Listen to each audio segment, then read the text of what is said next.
Pagi anak-anak. Pagi. Sebelum kita memulai pelajaran, ketua kelas pimpin doa.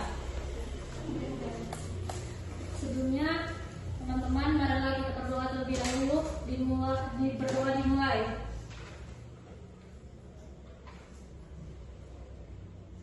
Doa selesai.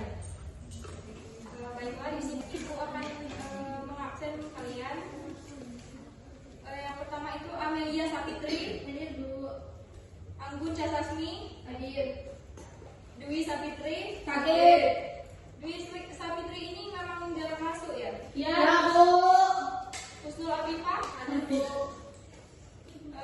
Ines Ayustia, Hadir, Bu. Intan, Hadir, Bu.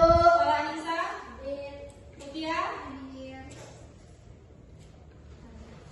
Baiklah, hari ini Ibu akan menjelaskan materi tentang teks prosedur.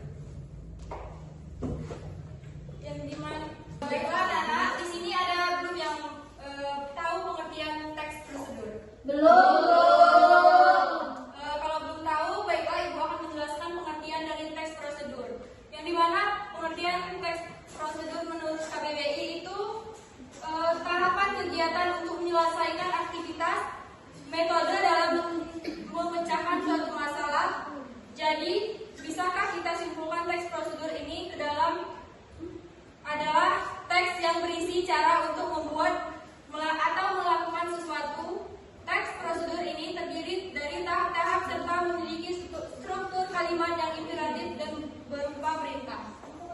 Ibu boleh berisi nggak, Bu? Boleh. Yang kedua, tujuan teks prosedur. Teks prosedur bertujuan memberikan petunjuk cara melakukan sesuatu pekerjaan dengan menggunakan material dan metode yang detail. Misalnya, cara memasak sup ayam, cara menyalakan vacuum cleaner, dan sebagainya. Yang ketiga, ada struktur. Tolong, Mak. Yang ketiga itu ada struktur teks prosedur. Yang pertama, struktur tujuan. Tujuan adalah hal yang ingin dilakukan dalam teks prosedur. Biasanya terdapat pada judul atau paragraf pertama teks prosedur yang ingin dijelaskan secara singkat. Dan yang kedua itu materi. Ada material. Struktur teks prosedur yang kedua yaitu material. Pada bagian ini kamu bisa menulis alat, bahan, atau hal-hal yang perlu dipersiapkan untuk membuat sesuatu. Biasanya terdapat takaran, jumlah, bentuk, atau warna tertentu agar pembaca memperoleh hasil yang maksimal. Yang ketiga, langkah-langkah. Struktur langkah-langkah yaitu tahapan atau proses membuat sesuatu tulisan dengan kalimat yang jelas, logis, sistematis, dan tidak bertele-tele agar pembaca tidak kebingungan. Yang keempat itu ada penegasan ulang atau penutup. Struktur teks prosedur yang terakhir yaitu penegasan ulang, di mana di sini kamu dapat menulis kesimpulan atau manfaat jika pembaca berhasil mengikuti petunjuk yang terdapat di dalam teks prosedur. Yang keempat ada ciri-ciri teks prosedur. Yang pertama mengandung kata kerja efektif. Yang kedua bersifat universal alias setiap orang dapat mengikutinya. Yang ketiga mengandung tahapan atau urutan kegiatan untuk melakukan sesuatu. Yang keempat menggunakan kata keterangan yang menyatakan rincian tempat, ukuran, dan sebagainya. Yang kelima menggunakan kalimat perintah imperatif baik meminta atau melarang. Contohnya tuangkan, jangan, masukkan, dan sebagainya.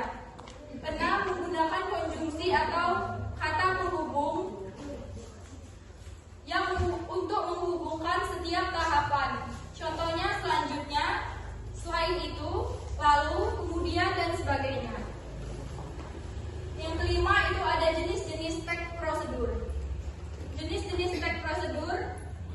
Yang pertama, teks prosedur sederhana. Teks prosedur sederhana ini berisi tahapan atau material yang tidak terlalu banyak, biasanya membutuhkan 2 sampai 4 tahapan untuk melakukan melakukannya karena sederhana, urutan tidak dibolak-balik. Contohnya teks prosedur sederhana, cara menghidupkan laptop, cara menggunakan flash disk, dan lain-lain. Yang kedua, teks prosedur protokol, yang dimana teks prosedur protokol ini berisi tahapan yang dilakukan dengan flashback. Artinya tujuan teks tetap tercapai meskipun pembaca tidak melakukan langkah-langkah secara berurut-urut.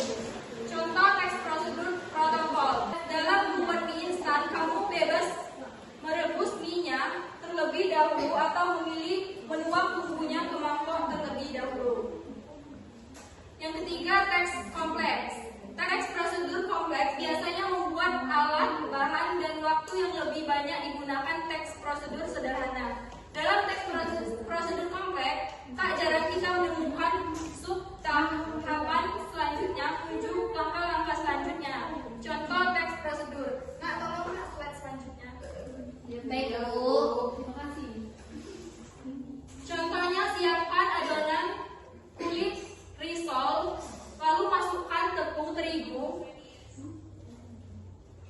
tambahkan garam, lada, 2 butir telur, mentega, dan susu. Aduk hingga merata. Tambahkan air hingga menjadi adonan. Saring adonan kulit agar tidak ada tepung yang menggumpal. Lalu tuangkan menggunakan sendok sayur pada teflon panas pada saat api kecil hingga setengah matang. Baiklah, itu saja penjelasan dari Ibu.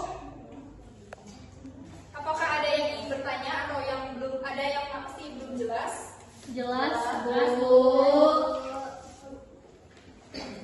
Baiklah, kalau sudah jelas, ada tugas untuk kalian. Apa itu, Bu? Silakan kalian buat contoh teks prosedur, dikumpulkan dalam bentuk file, dikirim ke WA Ibu. Deadline-nya kapan, Bu? Hari Senin. Oke, Bu. Mandiri ada kelompok, Bu. Individu atau kelompok? Mandiri ya. Baik, Bu. Baiklah, apakah masih ada yang ingin ditanyakan? Tidak. Kalau tidak ada, Ibu tutup. Lebih dan kurang itulah materi yang dapat Ibu sampaikan hari ini. Ibu tidak bisa berlama-lama karena ada rapat di ruang guru. Ya, Bu. Ya, Bu. Baiklah, kita tutup pembelajaran hari ini dengan berdoa bersama ya. Ya, Bu. Doanya dipimpin oleh ketua kelas. Baik untuk mengakhiri pertemuan pada hari ini, ada baiknya kita berdoa terlebih dahulu. Berdoa dimulai. Doa selesai.